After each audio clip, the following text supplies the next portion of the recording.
My feet take me everywhere. They take me off to anywhere. I love my feet. The Schmendrick loves his feet. Out into the street I go, dancing to the beat, you know. I love my feet. And then the final foot that we're looking at is a flat foot. Okay, this foot probably has the most challenges, so it's something we really pay a whole lot of attention to with somebody that has a flatter foot.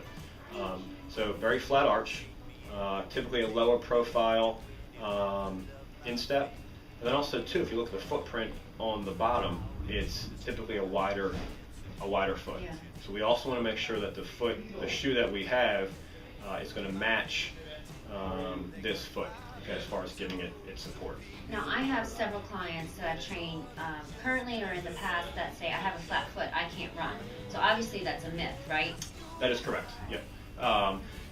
Folks with flat feet typically will need a little bit more, maybe a little bit more attention, because usually that foot is going to hit and really fall inward quite a bit. So if the foot falls in, the rest of the kinetic chain falls in too. So for example, if I have this lower leg model, okay, this is a left leg.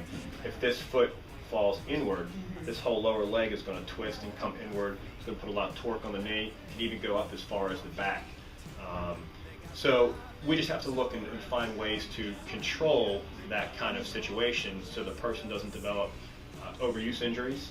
Shin splints is probably the number one overuse injury that we see. We may also see Achilles tendonitis. We might see patella tendonitis or medial knee pain in the knee. So those are all things that we look at and pay attention to, and need to be evaluated when you're looking for shoes. Absolutely. So this is an even bigger reason why you don't want to go to a big box store for your shoes, because chances are is you're not going to have Ryan there, a guy like Ryan that's going to be able to fit you with the proper shoe. The fit is really important. The shoe is really the most important piece of equipment when you're doing any sort of running, especially if you're covering 13.1 miles in a half marathon, and not only race day, but all the miles leading up to the event is important. So having that right piece of equipment on your feet is crucial. Awesome. Okay, so some of the selections here for this Sure. feet type. So we'll come back to the flat foot, since that's what we're most familiar with. We just went over it. The flat foot is usually going to be a shoe that has a lot of support in it. This area of the shoe between the outsole and the upper is called the midsole. There's a lot of extra hard grade foam in that area.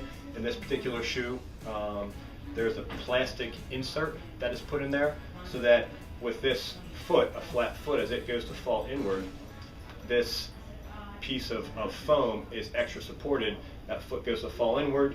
This support keeps it up, okay, and really reduces the rate or velocity of that foot falling inward. Again, we don't want to stop the pronation totally, but we do want to limit how far past neutral it's going to be.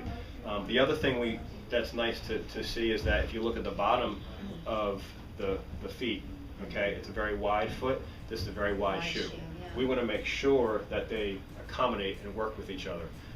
If we have a shoe that's too narrow, and I'm exaggerating here, but if it's too narrow and the foot is too wide for the shoe, we'll start having pains on the outside of the feet, for sure. So again, a flat foot, very, very rugged shoe, gives a lot of support to it.